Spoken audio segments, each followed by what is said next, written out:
So my sister-in-law just got into town yesterday as a surprise. She told us she wasn't coming and she's here. So the holiday, Thanksgiving wouldn't be the same without her. But she brought her dog, Loki. So now we have Loki and Izzy running around the house. Izzy needs a bath.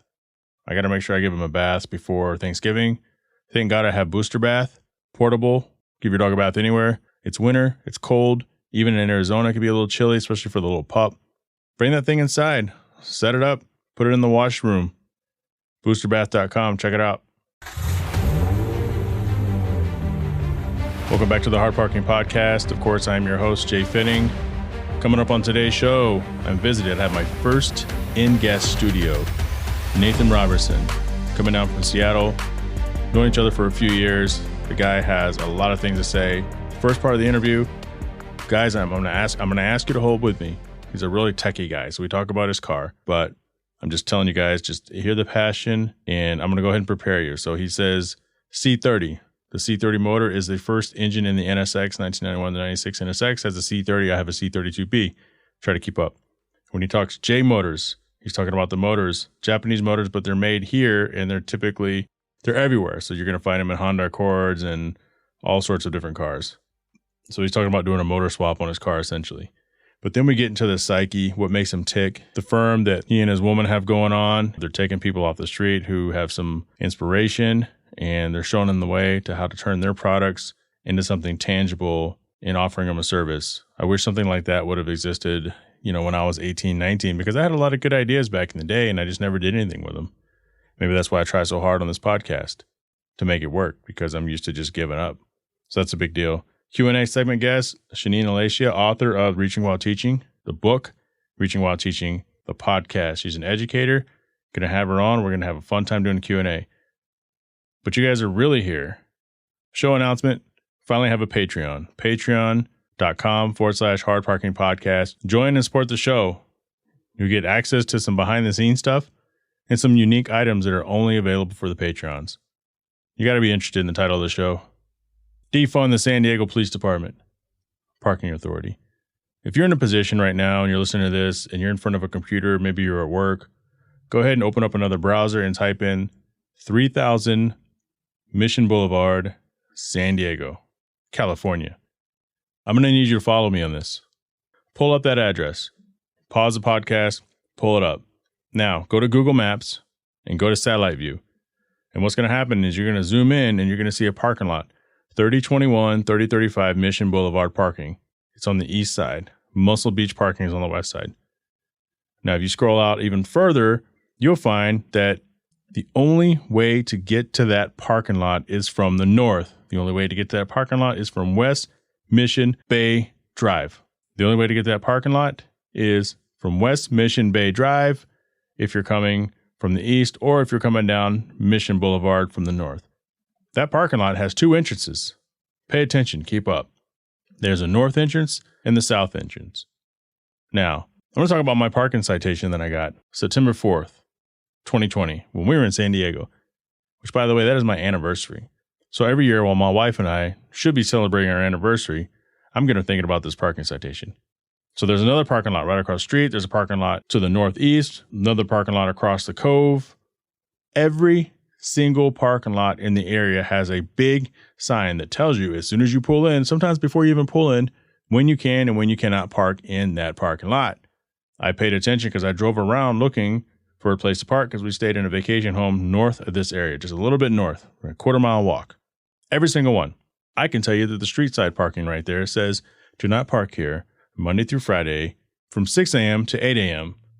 for the street cleaners. I know all the parking signs. So I pulled into the north parking. Go ahead and do the street view. If you go to the street view, do the street view. Go into the street view and walk up to that northern entrance. And what are you going to see? You're going to see nothing. There is no signage. Zero. Now, if you turn to the left, there's a sign that says no parking, do not block the trash can. So I didn't park there. Now, if you go to the south entrance, before you even get into the parking lot, there's a huge sign that says overnight parking to the right. And as soon as you pull in, there's two more signs, one on your left, one on your right. Overnight parking to the right. And then a little bit further down on the right, overnight parking to the right. Like the entire south part of this parking lot is filled with signs, up to and including the south entrance. But here's the deal. If you're a vacationer, if you're coming from anywhere outside of the immediate area, because to the south of this is nothing but vacation homes and little mansions, there's no way to access that except for from the north. So the first parking lot you're going to pull into is the north parking lot. That's what you're going to do. And it was about 5:30 and I pulled in. And of course, beach parking, 5 o'clock. Come on, guys. PM. It's every man for himself. I drove around, looked for a parking spot up there. I found one, went right in, like literally right by the entrance. Oop, this is mine. Came out in the morning, had my citation. Parking citation right here. Location, 3000 Mission Boulevard, 9/4/20. The remarks, sign posted, lot closed at 2 a.m. Let me tell you something. I'm going to tour around this lot. So there are 1, 2, 3, 4 signs, really small at the very back of the lot when you first pull in. And you can't even see them. So if there's a pickup truck, there's a minivan, an SUV parked there, you can't see those signs. Those signs say no parking from 2 a.m. to 4 a.m. So, okay, those are your signs, Jay. You should have seen the signs. Take that sign and shove it up your ass. Because here's the deal. On the south part of that, where there's the 4 huge signs that say overnight parking, to the right, there's also 2 of those no parking signs from 2 a.m. to 4 a.m. against the back parking, the parking that faces the beach. So there are 6 signs that face the beach parking spots that say no parking from 2 a.m. to 4 a.m. So one could assume that means you can't park there regardless of what part of the lot you're in. And yet, there it is. And so $52.50 is the cost of this citation. So I did an appeal. So on the back of this citation, it says you have 21 days to pay or appeal. So I look it up. I check every day. This thing didn't even show up into the system until the 22nd day. So they're counting on people to forget about it. They're not in a rush to put it in the system, but they're in a rush to give you a citation. So once they log the citation, the counter at least resets to 21 more days from when it was logged. So I appealed the ticket because it's not about the money. $52, whatever. That's the average price of a stupid parking citation. I appealed the ticket. And of course, they probably didn't even read my appeal. I had this long thing typed out. I have 3 visual aids. I literally took a screenshot from the entrance of A, the overhead from afar to where you can see there's no way to enter except for the north, and a closer overhead so I can outline every single sign that was in the parking lot. Every parking lot in the area has a sign at the entrance except for the north entrance of this parking lot. They know what they're doing. That's bullshit. So I went ahead and paid it. And here's why. Because if you don't pay it, like had I been in my own car, I wouldn't have paid it. Fuck that. I wouldn't have paid it. Because any other parking citation I've ever had, I've paid. It's like, damn it, you got me, or I slipped up. My bad. My bad. This was a setup. This was a setup. They knew what they're doing. 0 signage. I'm telling you, go look it up. 3000 Mission Boulevard, San Diego. You'll see. Satellite view, no signage. You have to pay it when you're in a real car, and here's why. Because what happens is they tag it. The rental company gets notified. They probably get something in the mail. I know this has happened in the tolls before. I've been hit with tolls before. Flying through toll booth and forgot to exit or whatever. Which really sucks when you're in some other state you're not used to. Your rental car company ends up paying for it. And then they charge you for it plus whatever their convenience processing fee. And I guarantee you it's not $5. So they could pay, okay, let me pay this $50 ticket. And we're going to charge you $150 because we had to pay this $50 ticket. So now you're out $200. No good. So I decided to do a little bit of research into all this. How crooked is this system? I first jumped into San Diego. So from April 1st of 2018 to September 1st, 2019, over 200,000 parking tickets, citations within the city limits were issued. This is according to data obtained by NBC7 of San Diego. Between that time, the city collected $31.4 million. So I decided to look it up even more. There's a blog on carrentals.com. Parking tickets cost Americans. According to this blog, the real cost of parking tickets, 16 U.S. cities make over $1.4 billion in annual parking ticket revenue. There's no way I was going to win that appeal. They see the appeal and they're like, pay us. Chicago, $264 million in revenue. Second only to New York at $545 million. That's $500 million in New York in revenue. Can you imagine how much of that doesn't get paid? But here's the good news. you can come to Phoenix. Phoenix didn't make this list. Come to Phoenix, get your ticket, don't pay it. Defund the San Diego Police Department Parking Authority. I'm sure the police are cool, though. Coming up, Nathan Robertson. All right, so we're sitting here with Nathan Robertson. This is the first in-studio guest, so welcome to the podcast. Geez, don't I feel special? You are special, down from the Seattle area. So what brought you into town? Oh, yeah, just visiting the lady's parents. And man, I get why people move down here. It is nice. It's pretty nice. It's really nice. I am so sick of the rain. Yeah, the rain sucks. So there's a lot of stuff I'd like to talk to you about. Yeah. And you're pretty good at talking, so...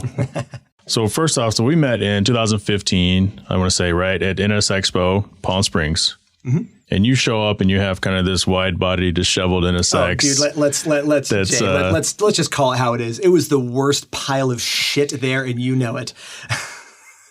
It was interesting, right? But you did something cool with it, right? So we read the markers and everyone signed your car. Yeah. That was. I think that was a good idea because obviously, you're walking around all these really highly polished, supercars, and then there's this horrid, just hideous cockroach of an NSX that, and honestly, it really shouldn't have made the trip down. In fact, it wasn't even legally registered. That's funny. Yeah, we outlawed it down there. I mean, I put in all this work to just get it into somewhat of a roadworthy state, but I bought it at auction. It had been surgical strip is what California Highway Patrol called it.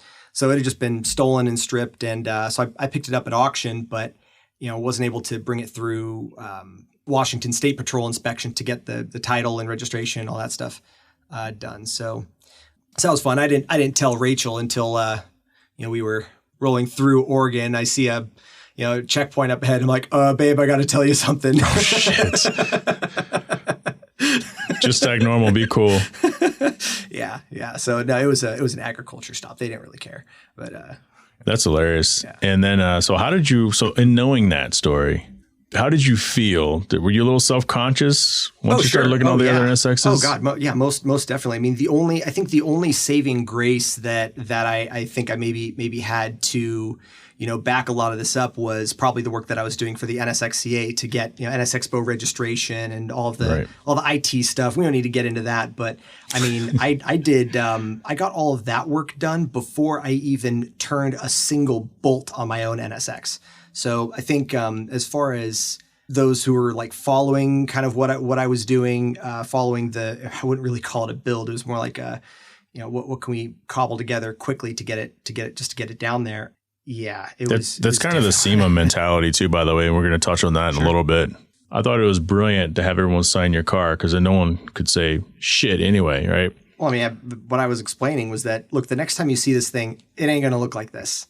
It's we've got a lot of things in the pipe. We've got a lot of dreams that we'll see how they go. And as of today, those dreams have shaped up really quickly. It still needs some work exterior wise, but the core engineering of what we've built is really sound. We've got some how much can you tell us about the car? Because it sounds almost like you're not quite ready to really. I mean, I guess I can talk about it at this point. I mean, look, it's already out in the wild. People have taken pictures of it. Enough people have seen images of what's going on underneath. But so what have you done with it from that point? And then why? Let's go into the why first. Yeah. So the first thing, after we got back from NS Expo, well, within 6 months, I blew up the original C30. And the problem was, I mean, the C30 was fine. It's just I popped a spring on the clutch plate, and then I replaced it with a single disc Synergy clutch. And that particular clutch apparently had a recall on it, and one of the problems is that you don't want to put when you have a really heavy pressure plate. When the car's off, you're putting a lot of pressure on the thrust washers, right? And then when you go to turn the car over, like you're grinding metal on metal, right? Right. So it's very tough on it. So that ended up manifesting itself at a 130 mile an hour Ricer drive-by or Ricer flyby. And the release bearing shaft breaks off inside the transmission, just grenades, throws the balance of the crank off, grenades the whole bottom end. So RIP C30. Yeah. So no more C30. And so for me, I'm looking at this thing like, look, this is never going to be a show car. I can't sell it. I mean, the upside here is that I don't ever have to go, shopping for a casket later in life. So I have seen, oddly enough, where people get buried essentially in their cars. It's super creepy. There's There's a Florida article. Some guy, I don't know if he's like a hip hop person or whatnot, kind of a no-name guy. He got his wake was sitting in like his old Buick or some shit. Yeah, that's crazy. So I guess where I bring up the C30 getting blowed up because that really set a lot of things in motion. I knew I wanted to go J. I wasn't going to replace it with with another C30, but the options for the J were still kind of they were still getting worked out. But they weren't being worked out fast enough for my liking, and not to the level of I guess options that I wanted, that I felt like the rest of the NSX community could benefit from. Because I figure like, look, if I need this, surely someone else out there is going to need it as well.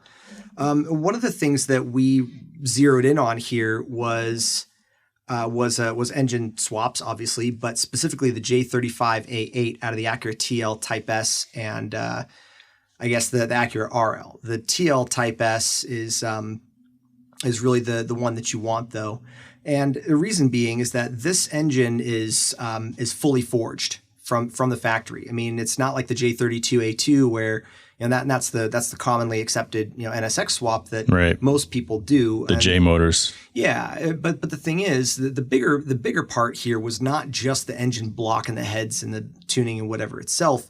The larger part here, at least for me, was the transmission. And a lot of these J blocks, the later J35s, A8s, and the J37s, they have a different bolt pattern on the block, so you can't use the NSX transmission on it. And so that was kind of the path of least resistance to get a J into the NSX. The fact that it already bolted up to the 5-speed, that's great, or the 6-speed if you happen to have one. But I don't think there's a lot of interest in paying, what was it, $10,000 for the NSX-R gear stack to go 6-speed. Something like that. Something like that. Yeah. So I didn't. I have a 6, so I haven't had to look into it. Fancy. That's right. So I'm like, okay, so I buy an Acura TL Type S, an 08 at auction. And I think it was like $2,100 for the whole thing. It was a manual 6-speed, mechanical limited slip in the transmission. And again, this is stuff that's all from the factory. The goal here was to get a 3.5 liter modern J series and its related 6-speed into the NSX. So we wanted to open up these options for NSX owners that wanted to put a lot of miles on their car and be able to maybe, get something certified by a mechanic, take the engine out, take out your gauge cluster, put this in, so that way you stop the timer on the components that have the largest devaluation price-wise, right? And that's the engine and the engine transmission and the gauge cluster, and maybe to a certain degree the climate control. But other than that, the mileage devaluation is crazy. I think a friend of mine took a trip from Seattle down to Westfest and ended up taking, just in transacted value, like a $15,000 bath. So, my goal here is to, get NSX owners driving their cars. And so if you could drop the C series for a J, I mean, that's great.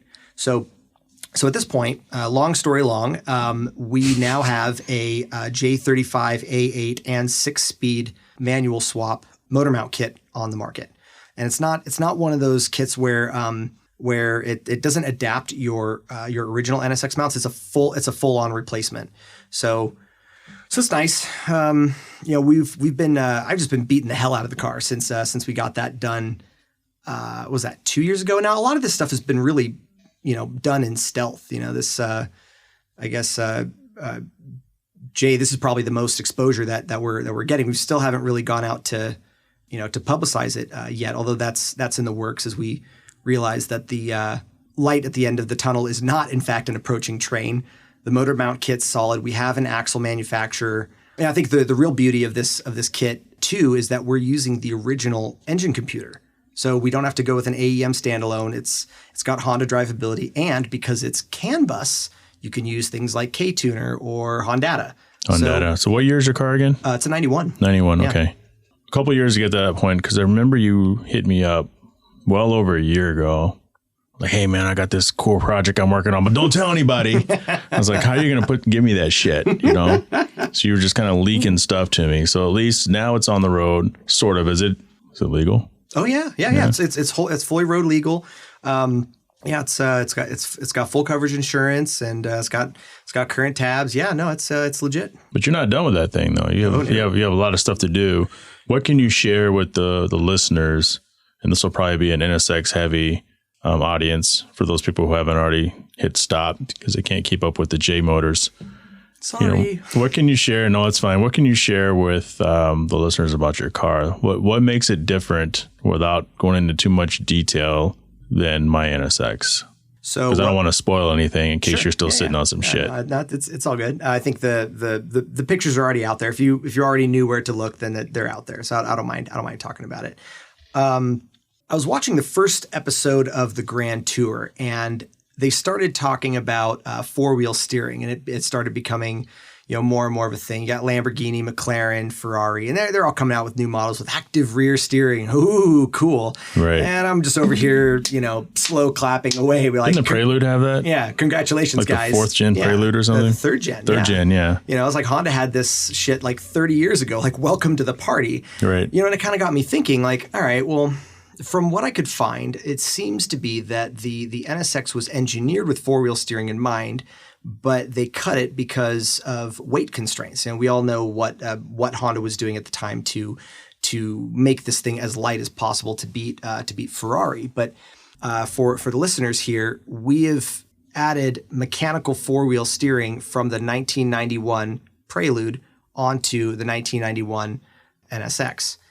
And I'll tell you, man, this thing is an absolute monster now. I mean, it's crazy. It's a little bit hard to explain. But going back to my fiance's supercharged S2000, it's got good suspension. It's been stiffened quite a bit, and all I feel is drag everywhere. I just feel just drag from the rear, drag everywhere. And in this four-wheel steering NSX, it feels like you're driving a cloud. I mean, it goes exactly where you want it to, and it's not complicated at all. It's exactly as Honda intended for it to be a completely transparent system. Like you're not supposed to feel. It's like VTEC. That sounds wild as hell. Do you have drone footage or anything of you doing like a full turn? I bet you that looks cool. Probably looks trippy. Yeah, it does. So now here's the thing. So getting back to the differences between where my NSX is now and yours in 97, right? Mine's in 97, yep. It's the first year of the NA2. So we have added, we have a mechanical limited slip, thanks to the TL Type S transmission. We have four-wheel steering. And because we use the mechanical four-wheel steering, we also added power steering via an MR2 electric hydraulic power steering pump. So this thing is, as one friend of mine put it, terrifyingly light. So I mean, it's nice. You can turn the power steering on or off if you want because it's electric now. But turning four-wheel steering is one thing, but a four-wheel steer fully locked limited slip burnout. Oh man, I think anything less than describing it as righteous wouldn't do it justice. Sounds amazing. It's definitely a lot of fun. And the cool thing is that putting the rear of the NSX now into a drift. It is so predictable. I mean, you can put it into it, induce a drift, and then pull it out at a second's notice. It's not unstable. It's incredibly confidence inspiring. it's a little bit weird when you get in it and you first start driving it, but you test it a little bit because it feels like if you didn't know any better, it would feel like your ass end's kind of sliding out from underneath you. But that's not really the case. And so as you come to grips and get to understand what the car is actually telling you, man, it's something otherworldly for sure. So how is that? Okay, so go back to 2015 real quick.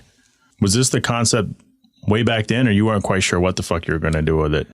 Oh man, yeah, we had no idea. It wasn't until I blew up the motor that I started thinking like, all right, well, now there's really nothing left of this. I mean, right. It was already stolen and stripped, and because it was stolen and stripped, I didn't really mind doing something crazy with it. I already knew I wanted to go wide body, so the original panels, left with the quickness.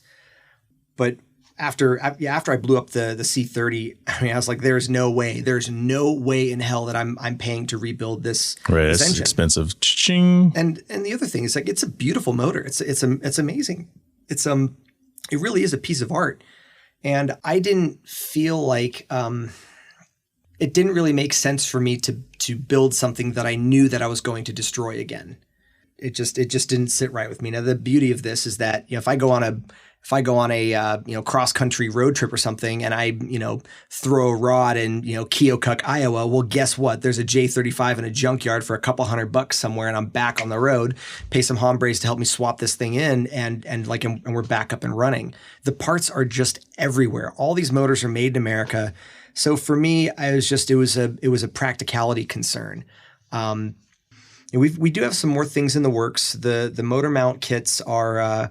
The design is all done. We've got everything's measured with 3D scanners and CAD, and it's all precision measured and everything. So we're happy with the designs, and we'll share some more imagery of that in time. But we've got a lot of things coming up for the NSX community, but we're really targeting the J series community specifically. So there are plenty of other companies out there that are really NSX specific, and we want to be, understood that though we're not really trying to compete with those markets, those are well established and well respected, at least by myself. I'm really out for competing in the J series market specifically, which we happen to make a kit for, if that makes sense. It does. So you keep saying we. Yeah. Oh, so can we define we? Sure. Yeah. For the listeners. Sure. So my fiance and I run a company called Arcus Foundry. And Arcus Foundry, yep. Okay. And we are a design, engineering, and consulting firm based out of Seattle. It was kind of born out of we both hated our corporate jobs and said I was tired of being at Microsoft, and it's like, well, why don't we do our own thing? This could be fun. And for me, mentorship was always really high on my list. I wouldn't be who I am or where I am without some amazing mentors that kind of plucked me out of the mud and showed me a thing or two. So nice to get plucked out of the mud. Really, really nice. Yeah.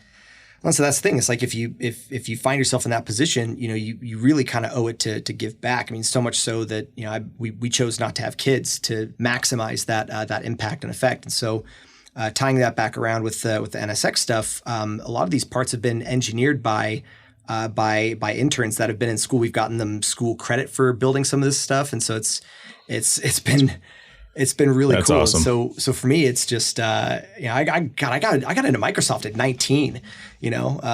So for me, had I not had that one person to just kick my boot in the door to see what I could do, I don't know where I'd be. So for me, it's look, if there's people that are trying to get into IT or trying to get into technology. What we do as Arcus Foundry is we show them the ropes a bit. We give them some basic project management training. So it's not from teaching them how to manage projects themselves. It's more how to integrate into a Fortune 500 IT scenario where your work is being managed. There are some basics there, but we give them enough projects to work on that I can manage them directly and say, okay, here's how this is going to work. Here's what I need you to do. And so aside from me being able to delegate engineering tasks to people that really just gets their brains, firing to solve these complex technical problems, I'm able to kind of watch them grow and help them build good habits to succeed. And these are people that are getting their college degrees or are fresh out of high school, or in some cases they're in middle school and just trying to figure out where they fit into all this. So, mentorship is really at the heart of a lot of what we do. But we founded our company as a design engineering consulting firm because as someone who anyone that knows me can attest, as massively ADHD, we wanted something that would allow us to pivot and work on really whatever we wanted to. And so, design engineering consulting, what the hell can't you do with that? Right. So anyway, hopefully that kind of answers, we do small business startups. It answers it. Going back to the NSX for 2 seconds, because we're almost done with that one. Sure. Is, so it sounds like the design is constantly evolving. Do you know exactly what you want of it, or is that thing still moving forward as the months cycle forward and new things come out, new ideas? I mean, man, as far as the exterior goes, that has just kind of taken shape naturally. We're kind of building a lot of this on the fly, pulling ideas from what we're drafting a lot on what Honda engineering has already done in some way, shape, or form, and trying to see does it make sense on this platform. So the front, like the front splitter, for example, I built that myself with a 3/8 inch ABS plastic and a heat gun, but we pulled the design off of what the Time Attack NC1 was doing. They've got a very, very boxy kind of Time Attack Pikes Peak like front splitter. So kind of pulled some design cues off of that. I'm not a body guy, but boy, I've certainly learned how to work with some carbon fiber. Right, you learned some shit. Fiberglass, but. How about, do you have plans? Because we had talked about this a year or two ago about maybe doing some sort of a SEMA run. Mm-hmm. Yeah, obviously, SEMA 2020 is... That is still in the works. In the works, good. I think, knowing even more about your car now, that thing, a company would be ridiculous to not bring you in because it's innovation to its, I don't know if you know about Kuya Automotive, but, they currently specialize in used NSX parts.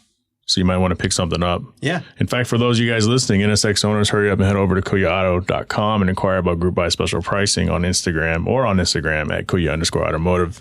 It's Kuya Automotive for Big Brother's looking out for you. So they sell some of those carbon fiber parts and some of the other things that maybe you want to get for your car. RJ, find me a door handle. RJ, let's find him a door handle. We could text him right now, call him up so you can find your door. So are you looking for an inner door handle or exterior door handle? Yeah, an inner one. It just finally broke. Yay. You can have mine. It's in the garage. I'm not using it. It's passenger side or driver's side? Driver's side. Oh, no, I need that. Yeah. Of course. Yeah, I need that. So what else do you have going on besides, you with your business, but what else are you into? Oh, man. Really, it's technology and technology and business. And, my fiance has a business administration degree. So one of the things that we really made a conscious decision to do was we found a way to really harness and bring in everything that we're interested in into the same ecosystem. So it's like a feedback loop, right? So we've got with Arcus Foundry, with our business, we have not only our economy, but our passion and our profession, just all of it all in one. So, it's one of those things where, they say that if you like what you do, you'll never work a day in your life. So it's really just come from a point of how can we reduce the amount of just natural anxiety that the world, forces you to absorb and deal with just to survive. And, we figured there's got to be a better way to do this. This 9 to 5 rat race has got to go. But hey, bills ain't going to pay themselves, right? So, Yeah, and I'd say that not everybody is capable, and I guess that'd be something easy to debate. But I don't think everyone is born capable to do the things that you do, to do the things that some of the 1%ers, leaders of industry. Oh man, certainly not. And I'll tell you, that's one of the most beautiful things that we love doing the most, at least for me, is inspiring the uninspired, or maybe historically uninspirable. And we start with people that have no business running a business. They have just no idea. But the thing is, and I think we were a little bit ahead of the curve. At some point, if you lose your job, if the jobs all go away, you're not really going to have a choice but to rely on yourself anyway. So the thing is And that's kind of where we come in. So my better half, she does all the regulatory and compliance and LLC startup. She gets all that paperwork, all that bullshit that I'm not going to do that. Honey, she takes care of all that stuff, and I do the IT. But the IT and the kind of the mentorship stuff. And the other thing is that all of the IP that our interns engineers have spun up under Arcus Foundry, we basically give them 75% ownership of that IP. So if they want to monetize it, or we'll take a small sliver, but it's something that it gives them some skin in the game. It's like that sounds like a really cool thing, right? I think so. So you don't have the guy working for you at 3M who developed the Post-it note and he's just asked out. Right. It's like, dude, that's yours. Just give us a little piece of the pie. Right. Yeah. That's. I think it's a. What's the right thing to do? I don't know how many companies are doing that. None. I don't know, but that sounds. Yeah, and that's what's going to keep you guys going. For a long time. I mean, an idea is just an idea. Without the execution, there's really nothing. Yeah, they're dime a dozen, right? Yeah, there's really nothing behind it. But I mean, just to give you an example of the rear motor mount for the J-Swap that we engineered, I literally sketched this thing out on a napkin. I said, "Hey, look, here's how I think this could work." And my engineer guy, he just looks at it and he's like, "Yep, okay. Let me get back to you in about a week. I think I'll have something for you." Got back to me with all the CAD drawings and stuff, and we got them all water jetted, and we've beat the hell out of them for a few thousand miles. We're probably about 10,000 miles, and the motor mounts are good. The design, just to make sure, design's solid, and so that's why we're even talking about it now. But I'm working with him and another guy and these guys are big in the Prelude scene, right? So because you came from that scene, yeah. So heavy into the Preludes. So we've got hold on. For you non-car people, we're talking about Honda Prelude. Yeah. Okay, go ahead. So for any of you cats listening that might be listening from the Prelude days, we've got Mustard Cat. He's the guy that's done all the engineering for the 4-wheel steering and for the motor mounts. And in my opinion, there was no better person to do that. I had no idea he was in school for IT until someone else told me, like, well, what are you doing? It's just maybe we can get you school credit for this. And then it really just kind of clicked for us as a business that, okay, this is something that we could legitimately do again and again and again. It just makes us feel great. We get to give back. And So it's key that you had said inspired people, because there's a difference between inspiring and motivation, because motivation is temporary. Right. Inspirational kind of gets the gears working. So that's excellent. And also meeting people through cars. And it's hard for me to get people who aren't into cars to understand this. And it's not even about cars. It's about hobby. Because I've said this before. You meet people two ways. You meet them at work and you meet them at hobby, unless you're going to school. Then you meet them at school. Yeah. And that's the only way you meet people. Yeah. And so through your hobby, you establish all these cool connections, and you never know where those connections could take you. Right. Yeah, you have no idea. It really comes down to you have to invest in yourself. You have to invest in yourself. I mean, so it's been pretty crazy to see some of our people just take off with their own thing. And, in some of these cases, they don't even have like $500 to throw down on a business license or anything. But, we're able to come up with some creative solutions to get them financed so that we get paid. So we're able to keep the lights on, and that they're able to take a chance on themselves and build a little bit of credit. And, it's obviously costs them a little bit, but it takes money to make money. And if you're not willing to take a chance on yourself, how can you expect anybody else to? So it's nut up or shut up, I think is the No, term. It's a challenge. It's like, how much do you really believe in what it is you're talking about? Yeah. Do you believe in it? Do you believe in yourself? You want to bet on yourself, because we're willing to help you get there. Yeah. Bet on yourself. Yeah. If you don't want to, if you're too afraid, then I'm sorry. And actually, dude, I will tell you, it's okay to be afraid. And that fear, oh boy, that fear is something that drives you. And here's something else. Here's something really, really critical that happens. And this is probably the biggest piece of information I can impart about starting your own business is that this thing will grow a life of its own, and it will drag you along with it. So it's kind of like if you can't get out of bed to do something for yourself, and you're just sitting there just feeling sorry for yourself, my guess is that if there was someone else that really needed your help, you'd probably get your ass out of bed to do it for someone else. So the thing is, if you can't do it for yourself, do it for someone else. Well, guess what? When you've got a business and you've got other people that are relying on you, and this is your either your livelihood or your reputation or God or both. Usually it's both at some point. You build a name for yourself. I find that it's something that really does take on a life of its own that pulls you along with it in the best way possible.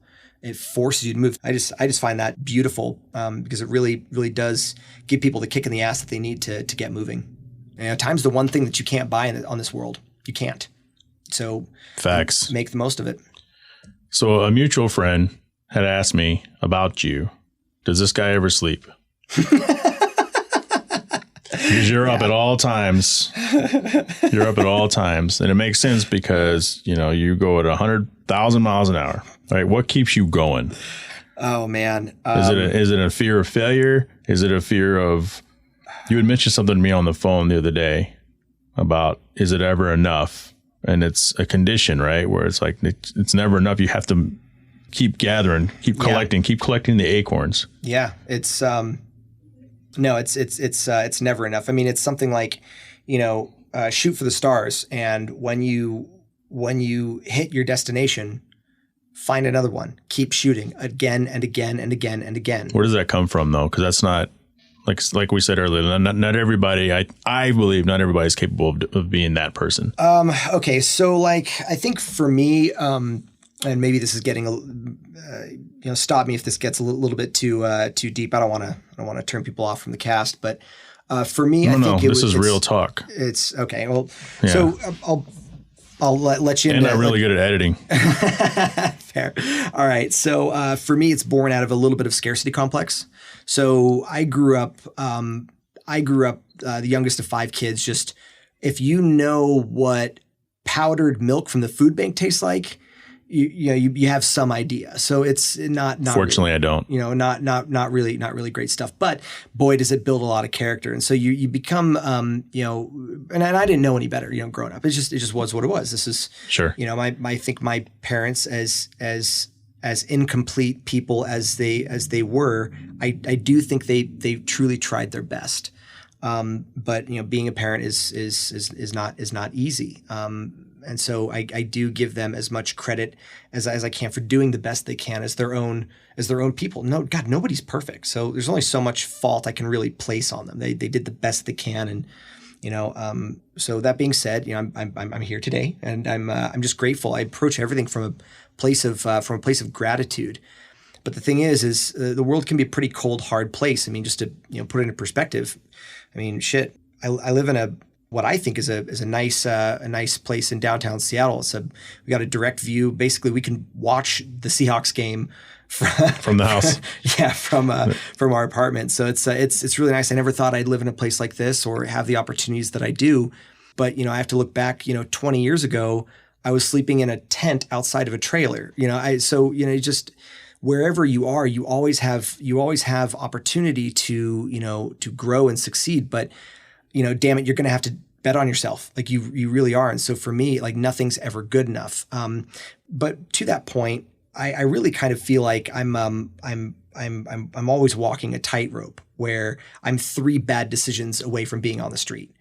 Right. But that also is kind of, in this maybe, we get into a little bit of a conversation on neurodiversity. I'm a big proponent for neurodiversity. And for those that are unaware, that's like ADHD, Asperger's, autism spectrum. There are so many different mindsets that you'll come across, and we've got our strengths and our weaknesses. And so for me, I was going back through some old school records, and it just like page after page, I can't pay attention, can't stay on task, interrupts the class, it's just like it's staring me in the face. It's kind of bringing me to tears. And so, it's very hard to get ahead in life when you can't even focus on what's in front of you.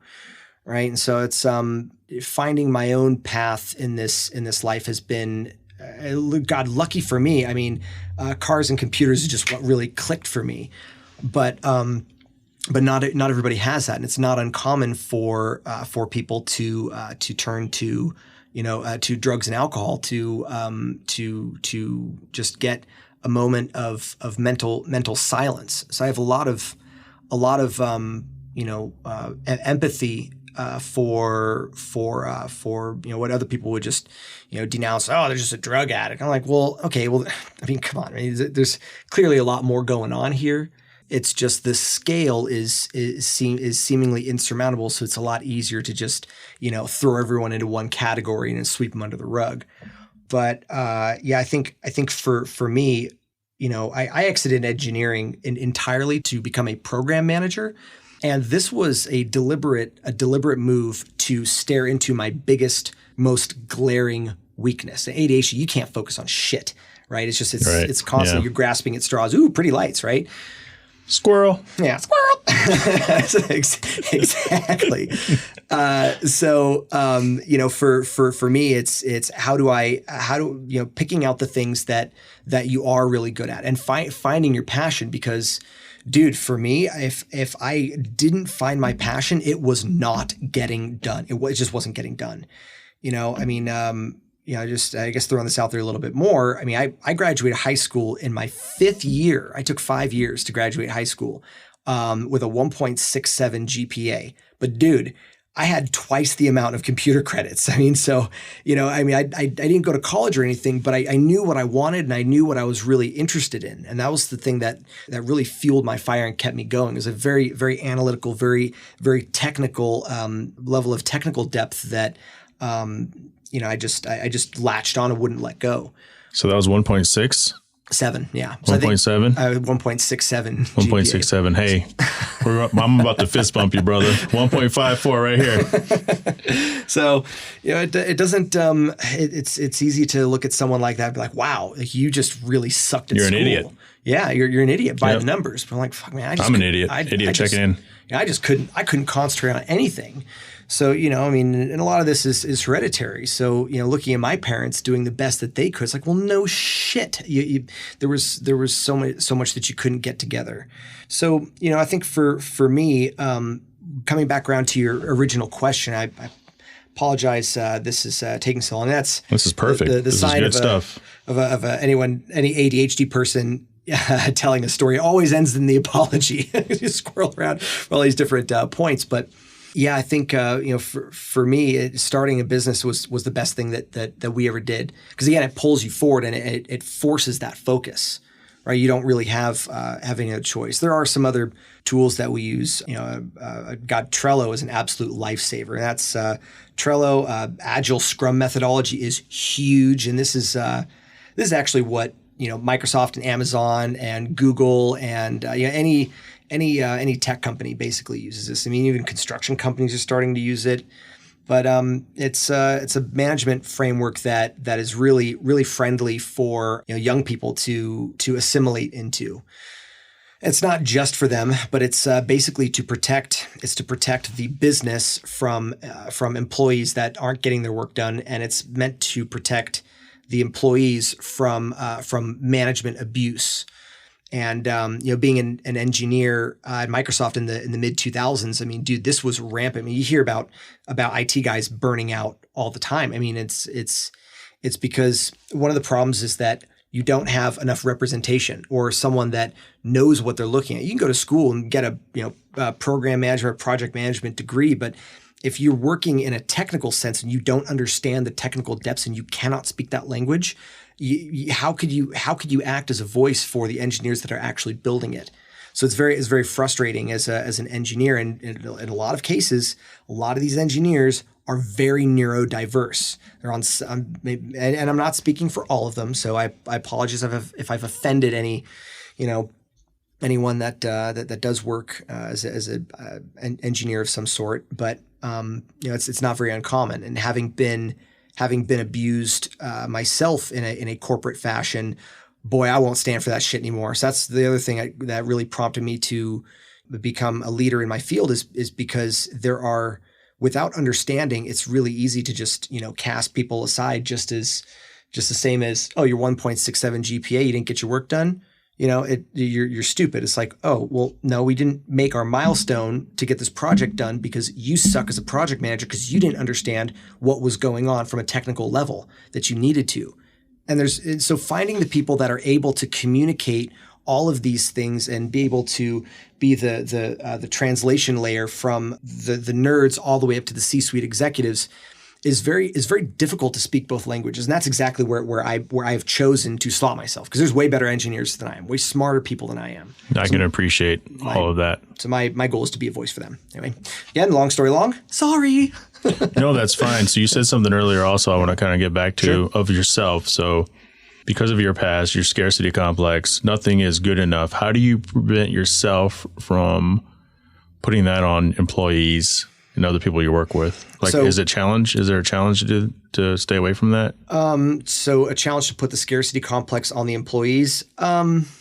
Well, the nice thing about Agile and Scrum is that, I mean, it's pretty clear what's happening and where, and you don't really even have to have conversations to figure out where things are at.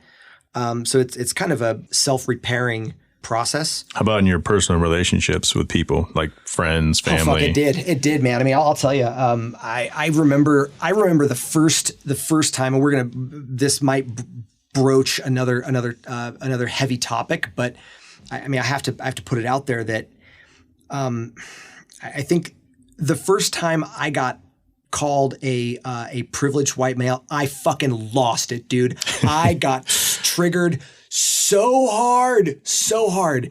And I snapped. I was like, are you kidding? And I'm thinking back to the way that you came up, everything you went through, powdered milk. Right, exactly. Yeah, powdered milk. Yeah. So, but the thing is that statement wasn't about me personally. That was the inherent advantage that I have based on my gender and the color of my skin. It has nothing to do with anything else. So I had to evolve a little bit and understand that, this is a thing. Fucking Washington and, where I grew up, there's really not a whole lot of color. Yeah. And that's been a huge topic, especially this year. Right. 2020 has been putting a little bit of strain on everybody. Yeah. What have you been doing in 2020? I mean, has this affected your guys' business that much? No, actually, we're pretty much doing the same thing that we were doing before. Yeah, it's not really much of a change for us, really, but we are finding that there's a lot more anxiety and intensity around people wanting to start their own businesses. So we look at it as, you have access to economic opportunity and prosperity. Those are the kind of things that are going to bring you out of poverty. Those are the kind of things that are going to give you opportunity and put a little money in your bank account. And God forbid, help out your local economy. And that just helps. That helps everybody. We live and operate in a gig economy now, and that's here to stay. It's not going anywhere. So, the whole mentality of stay hungry really resonates with me. And that's what I think, to your earlier question, that's really what keeps me going, is that there is always someone out there that needs a hand up, not a handout, but they need someone to show them, hey, that terminology. This is what is possible, but you got to believe in yourself and don't ever give up on yourself. Hand up, not hand out. What are your thoughts on crypto? Are you a crypto miner? I'm not a crypto miner. That surprises me. Yeah. So from pleasantly surprises me, because I don't know shit about it, and I'm wondering if I'm like the only idiot out there, or the only smart person, or still yet to be determined, I guess. Man, there are so many ways to make a buck in this world. Investment strategies are not something that is really my strong point. I mean, but the thing is, invest in what you know. And I probably could have done pretty well by investing in the technology stuff that I know. Problem is that it's too OCD involved in, I don't know, NSXs and different tinkering with technology and stuff. So that is something that I am looking at getting into, but not crypto particularly. I think it's good to diversify your investment portfolio for sure. So crypto is probably a good way to go. There's some really good stocks out there too. I mean, QQQ is a good one. It's top 100 tech stocks. So it's more of a safe bet. But yeah. So you sent me a bottle of Balvenie 14. Yeah. How'd you like it? Did you try it? No, it's downstairs still. Yeah, I haven't cracked it yet. I think we've talked about liquor before. Mm-hmm. Is that one of your things? Like, what do you like to do for fun, or what are some of the things you like to enjoy when when you're not going 1,000 miles an hour? Because at some point you have to slow down for a speed bump. Like, what are your speed bumps in life? So I mean, I'll be honest. The thing is, like, I'm like go, and then crash. Like I sleep like a baby every single night. So as far as winding down, man, I like going for a drive, and I think I'm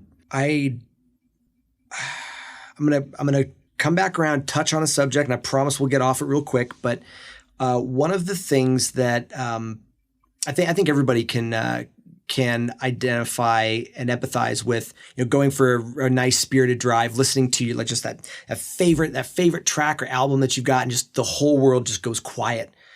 Everything just kind of fades away, and that's where I find my what are you listening to? My best piece. Right now, I've had on repeat for couple weeks now. I think I sent it to you.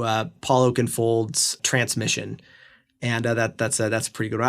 I've been going back and listening to some of the classics, but a lot of psytrance, a lot of super high beat per minute, real melodic stuff though. It is repetitive, but albums that will take you, they'll take you on a journey. The journey music, yeah. I hate listening to just a single track, like 3-minute radio edit. Okay, if you got lyrics, fine. Now, for me, as far as this goes, for being taken on an audible journey, I need something that has a lot of depth, and realistically, because I already have a hard time tracking a lot of different things, and since I'm an information worker, I still need that energy throughout the day, and so I really depend a lot on the music I'm listening to. But the trick here is that I don't really like having my subconscious programmed with lyrics. And that's why I default really to electronic music, because it harnesses your body and your mind. You're just kind of sitting there dancing around, but I'm still focused on exactly, like, mentally invested in what I have to get done. So there's a little bit of a hack there, but with driving, it's the same thing. You're not polluting your mind with lyrics or a message or something that someone else has written. I mean, you're operating like directly off of the music that is harnessing your body, which is really cool, I think. So that's how I unwind, which isn't really. No, I actually understand that silence piece. And so I'm into electronic music. I listen mostly to podcasts now, but I remember in the late 90s, early 2000s, I would listen to it and friends would be like, how can you listen to this? There's no words. I said, you don't need words. Like, this doesn't program you. It's just takes you somewhere, and you're not being told, stuff. And I like music with words in it too, but when it just comes to just throwing something in the car and just driving most of the time, although I've been kind of on a hip hop thing lately, but most of the time it's just road trip, pop something in, and you don't remember even how you got there. Right. You just remember enjoying it. Yeah. Right. So do you even drink? Do you drink at all? Are you one of those people who don't drink, but you know what other people like, so you get it for them? So, which I can appreciate. I'm gonna apologize to the listeners. I mean, a lot of this really does tie back to neurodiversity and ADHD. One of the common traits amongst us is that I'll say I don't want one drink. I want 10.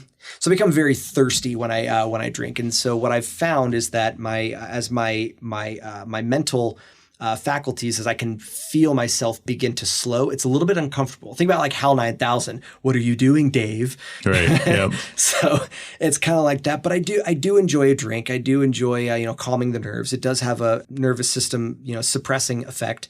It's really good if I'm feeling a little bit of anxiety. I think alcohol consumption for everybody is probably up in 2020. But yeah, I drink a lot less than I used to. In the last year, I stopped drinking beer. I've lost about 30 pounds, which is huge. I'm already not a very big guy, so a lot of beer. I like a dark beer though. Boy, if I can find like a chocolate porter or anything with chocolate or espresso. I mean, I'm a big fan of dark beers. So I'll make an exception for the old breakfast stout. Yeah, breakfast stouts. Love a good scotch. I mean, I think that bottle that I sent you is probably That's probably that's got to be my favorite liquor. I'd say. Yeah. Well, I'd take you down there and we could go through the cabinet, but you just scared me because you said you like to drink a lot. Oh, and don't I'm selfish. worry about it. Don't worry about it. No, I mean, I'm selfish. I'll have a few drinks, but it's not something that I'll say like, I will or I won't. It's I'll have a drink or two. But what kind of asshole am I? I'm not worried about you drinking and driving. I'm worried about losing my shit downstairs. I don't become an alcoholic, if that's what you're saying. It's not really the way that I roll, but yeah, I can certainly appreciate a drink. I enjoy the effect, and I certainly can appreciate the taste and complexity, and it's a form of art, just like music. So, yeah. How can people get a hold of you? I'm on all the socials at Naderade, N number 8, R number 4, D number 3. Yeah, you can find me on all the socials. My company, Arcus Foundry, ARCUS FOUNDRY, also on all the socials. Not a whole lot of movement yet, but we're getting there. We've got some stuff planned for 2021. Thanks for coming by, man. This has been awesome. That's having you as the first in-studio guest is a good decision. Thanks. You can edit that part out as you change your mind later when you re-listen to it. It's time for the Q&A segment sponsored by NSX Channel on Instagram, your number one source of NSX content. Today, I have a special guest, fellow podcaster Shanine Alacia. She's the author of the Reaching While Teaching book, and she also has a Reaching While Teaching podcast. Shanine, welcome to the show. Thank you for taking the time. Hey, thank you for having me on the show. We've been talking about this for a hot minute, so we got you now. So I'm sitting here staring at your book, Reaching While Teaching, Educator's Guide to Impacting and Transforming Lives, but you don't necessarily have to be a teacher to get fulfillment from this book, do you? No, you don't. Majority of the people that have actually read the book aren't actually in education, but they have got something from it. They felt, I guess, inspired to really understand that, every decision that they make and how they live their life, they're impacting someone, whether they want to make the impact or not. Like, you're making an impact, so you might as well try to make a positive impact. So that's kind of like what the book is all about. And then I just use my experience as a teacher to kind of, make it plain and allow you to see things through my eyes, basically. You don't get mad, do you? I do get mad. I mean, I'm better now. I don't really have a temper. I did growing up though, but now I'm kind of like, I don't really try to let things bother me too much. I try to keep my peace and my joy. So you said something earlier, and you're the second person on this episode that has dropped this word inspiration. And I think there's a distinct difference between inspiration and motivation. And I'm on team inspiration because I think your inspiration kind of keeps taking you and makes you want to get out and do something better, build something. Like, why did you choose the word inspiration over motivation? I didn't even think about that I chose inspiration. That's how good you are. I don't know. I feel like being motivated, like certain things can motivate you. I guess like the wrong things, I think, because sometimes you could be motivated by, I guess, like someone else has something. So your motivation is, I got to get it to copy them. You know what I'm saying? So like with inspiration, something kind of tugs on your heart, and it's kind of just like you feel some type of connection with whatever it is. So you kind of feel inspired, whether it's by a person, whether it's by anything. It kind of connects with you on a deeper level. I think that's why I kind of use the word inspiration, and then that inspiration will motivate you at the end of the day to do, whatever you want to do and accomplish those goals that you set for yourself. I love that. If someone is out there, because I've seen you do posts and I have peers, they're all talking about doing books. We should write a book. You should write a book. You should write a book. I go, okay, well, hit up Shanine Alacia at Reaching While Teaching. And because she has a course, kind of tell the listeners a little bit, because I'm sure somebody out there is thinking about writing a book. Well, okay, so what you said is correct. I do have a course. I have a course that is a self-paced course. It kind of teaches people the ins and outs, the steps, because we all kind of, well, a lot of people, not everyone, but a lot of people have said, I'm going to write a book one day. And it's kind of like they get stuck. They don't know what to do next. So the course kind of lays everything out. It gives you, what to do before you write it, while you're writing in the process, what's next, the important thing that people forget, which is marketing. We go over all of that in the course. And then for some people, they're not a course taker. So they're just like, I don't really know about a course. So I do offer coaching as well, where I kind of work with people one-on-one. And we meet up every week through Zoom, and I kind of coach them and let them know, okay, you need to get this done. So the next time we talk, make sure you have this done. And I kind of go through like a self-publishing checklist with them so that it's kind of less stressful, because thinking of all the stuff you have to do to actually write the book and get it published can be a little overwhelming. So having, a coach or going through a course can kind of make it a little easier, and you can understand things as well, rather than staying up all night on Google like what I did. You ready to jump into some Q&A? Sure, I'm ready. So the segment, I reach out to social media, and I've asked people, I think you've submitted once before in the past, just to submit a question. It could be a car question, non-car question. Sometimes I answer it myself. Sometimes I bring on an awesome guest like you. So the first question actually comes from another podcaster, Bob Marshall in Canada, Bob Chat Podcast. What's your favorite hockey team? Maybe the Cubs? No idea. What city are the Cubs from? The hockey team, the Hockey Cubs. The Hockey Cubs? Oh, that's the actual team? I don't know. Maybe they're from somewhere cold. I don't know. A state that's cold. One of them. Okay, that's fair. That's fair. I don't know what my favorite hockey team is. I don't really pay that much attention. I want to say the Chicago Blackhawks, but I think the finals just happened at some point during 2020, and I have no idea who won the Stanley Cup. When I was a kid, it was the Dallas Stars, which moved down from Minnesota, and I don't really know. I lived in Dallas, so yeah. I'm sorry, Bob. We're not very good with the whole hockey team. With hockey, what comes to mind is the movie. What is it? The Mighty Ducks. I think that's there. You go. There you go. That's my team right there. Yeah. So the Anaheim Ducks. I think they're still in Anaheim. I mean, that's a real team. Oh. Next question is from Possum Killer. How do you like these names? Interesting names. Very interesting. So we have a Bob Chat and we have a Possum Killer. So are you excited for this Fresh Prince reunion show? I actually am. I love the Fresh Prince. So I am excited to see just how they interact with each other. So many years have gone by. What is it, like 20 years? I don't even know how many years. I'm sure it's a lot. I'm sure it's going to be different, though, with Uncle Phil not being there. Yeah. I've never watched The Fresh Prince, really. I didn't really like the show. Really? Growing up. I'm not quite sure why. I probably don't have any really good reasons, to be completely honest with you. I know my kids loved the show. Like, my son used to always watch it. So am I excited about it? I don't care. I really don't. But I'm sure it's going to be great. ST and Little ST asks, a real tree or a fake tree for the holidays? I would say a fake tree, just because I would want to keep it next year, cost effective. And I don't know. I feel like a real tree probably would be a little more work, cutting it down, doing all that extra stuff. I just want to buy it from the store, take it out the box, put it up, decorate it. And then when it's time to take it down, put it in the box and take it back out, do it all over again next year. Did you ever have a real tree growing up?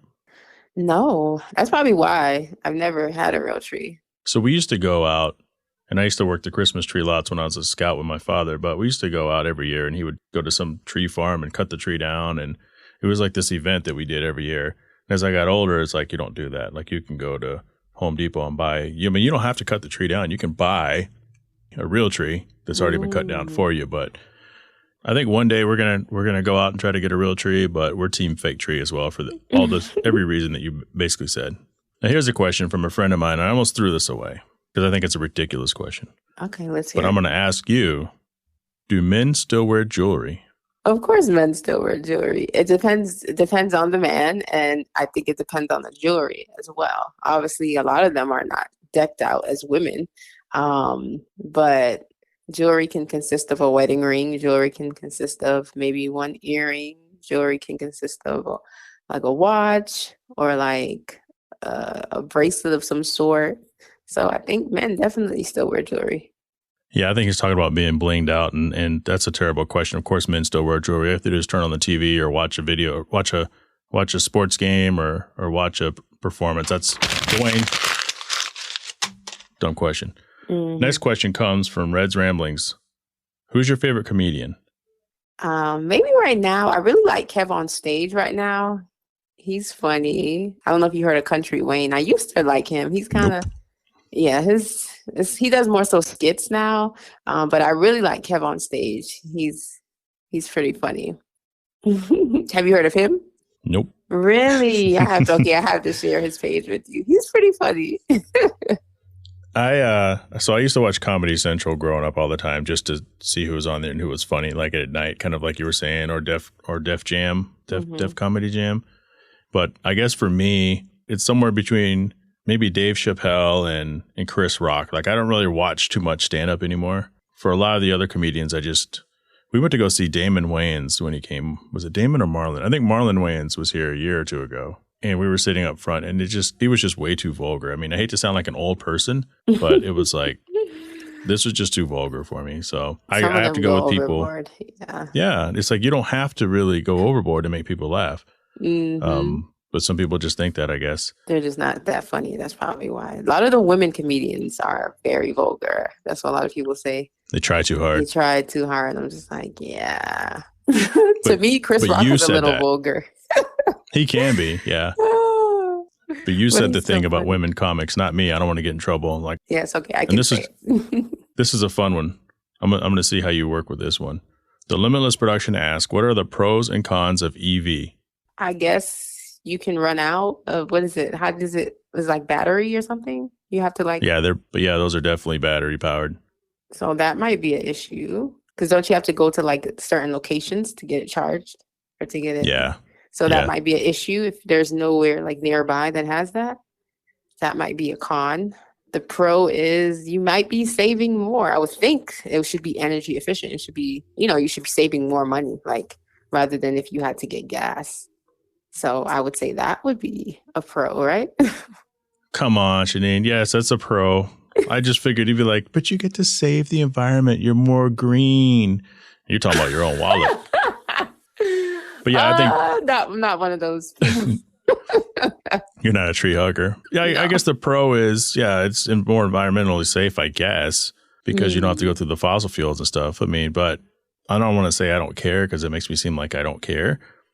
But I mean, I like my car in the garage. And the con of it is, I think that, you run out of charging places and there's more and more places building charge stations. In fact, Ford last year invested over, I think, $1 billion in building charging stations across California or somewhere. And they don't even have a full EV vehicle, or they didn't at the time. But the Mustang Mach-E, which is an electric SUV, comes out any day now. So, and the technology of batteries changes over time. So that's kind of a con, I think. Because if you buy a car today and you can't charge it in 10 years because it's an old ass battery and there's no way to replace it. So. Oh, yeah, true. They may be like, we don't do that anymore. And they want you to get an upgrade. Right. And then the last question is from Kenny, who is a faithful listener. Thanks, Kenny, for always listening to the show. What are some of your favorite pastimes? So what are some of the things you like to do for fun? This is a fun question. I love watching TV. I love movies. I like to kick back and watch a good old Netflix series. That is definitely something I do for fun.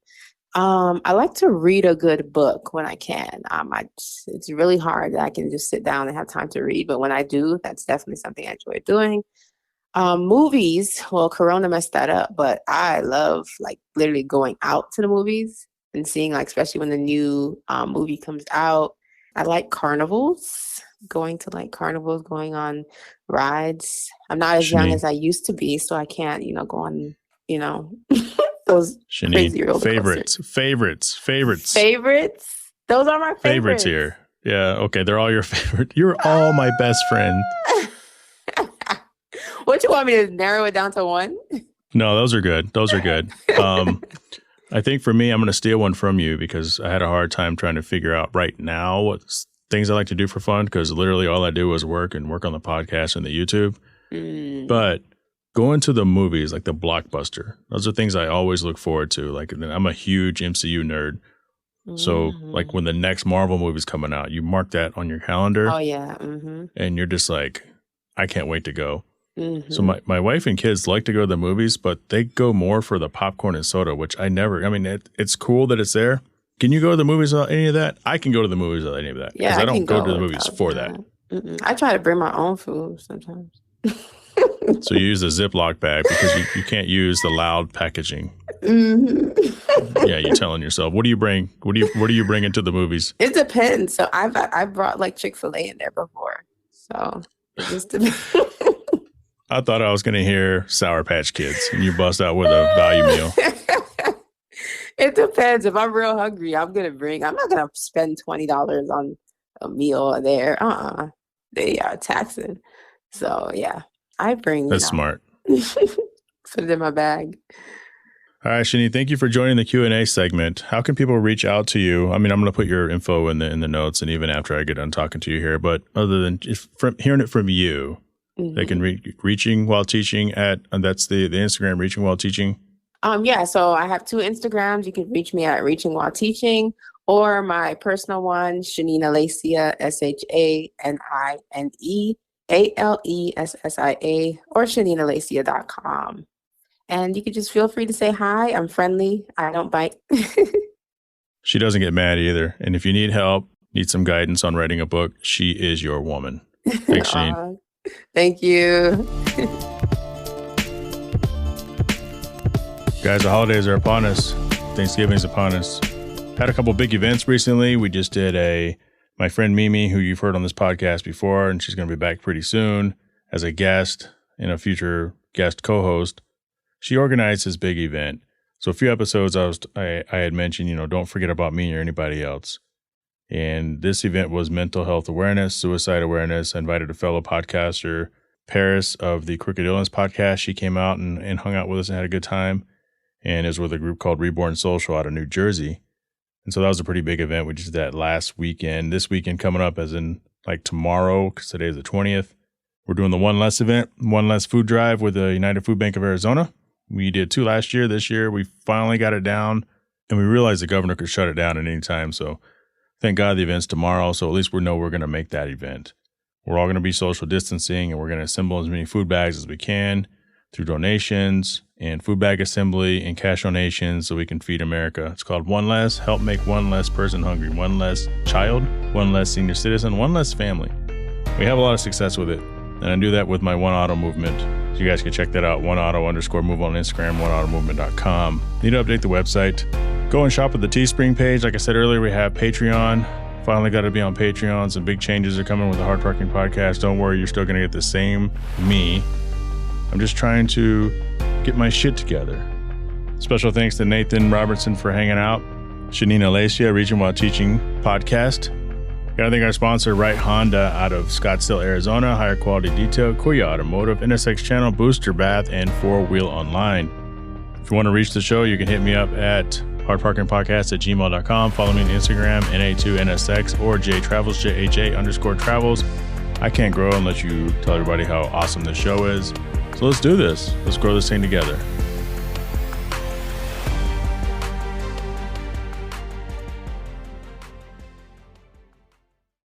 As a lot of you guys know, my daily driver is a 2007 Infiniti FX35 Sport. It's about time I put some money into it. Can't just drive the NSX around all the time looking nice. Want to get some wheels. For over a decade, 4Wheel Online has been bringing the best truck accessories and truck parts to enhance the appearance and performance of all trucks and SUVs. They're dedicated to providing an extensive range of upgrades that will match any maker model on the road. Their truck products cover everything you need for a custom look and added functionality. I was talking about a wheel and tire package. Head over and use their configuration tool. They carry all the major brands of wheels and tires, so go get outfitted today. Visit them at 4Wheel Online. That's 4Wheel, singular, online. Are you tired of your dog losing its cool in a thunderstorm or fireworks? You might want to look at Tongue Treats. TongueTreats.com. High anxiety relief, pain relief, inflammation relief. It's a direct connection between the tongue and the brain. Doesn't waste time going down to the stomach, where it gets broken down, enters the bloodstream, then to the brain eventually. By then, little Izzy, my dog, has been hiding under the house for like 20 minutes. The Tongue Treat CBD strips provide rapid results for your pet with the right amount of CBD, which is not psychoactive. It's important to test and verify your pet is getting the proper dosage. A single strip should be enough. Have doubts? There's certified analysis from a lab available on the website. Think about it. Efficacy and economy. Tongue Treats.